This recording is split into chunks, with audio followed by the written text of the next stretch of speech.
کابل ښاروالي اعلان کړی چې نن د ولایت مقام مخې ته د هوایي پله د جوړېدو چارې رسما پیلېږي چې د ترافیکي ګڼه ګوڼې کموالو کې به مهم رول ولري.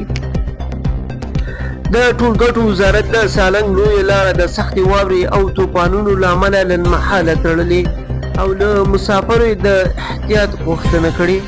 د لغمان محتلام ښار کې د 6.5 میلیونو افغانیو په لګښت 810 مترو کانال او 5 پلچکونو د جوړېدو چارې پیل شوې دي. د کورونو د کرایو د کنټرول کمیټې د کابل او نورو ولایتو کې له 300 څخه راهنمایي دفترونو څارلي او ترڅو د کرایي بېنظمي مهار شي.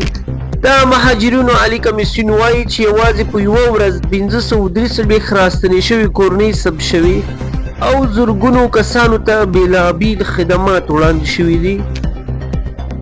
د اوبو او انرژي وزارت د کرغستان له چارواکو سره د کاسا زر پروژې او د برېښنا د پراختیا پر همکارۍ خبرې کړې دي. لوګر ولایت کې د امنیتي چارواکو د غیر قانوني لیزري څراغونو پر ضد چک پاینټونه جوړ کړي وو ترڅو د ترافیکي پیښو مخه ونیول شي. په لوګر ولایت کې 1800 راستنې شوو کورنیو ته نقدي مرستې ورکړل شوي ترڅو برېښنایي پیژندپاڼې ترلاسه کړي. جوزجان، قوشتېپې او درزا ولسوالیو ته د رسونې پروژه د 1.8 میلیارد افغانیو په لګښت لاسلیک شوه.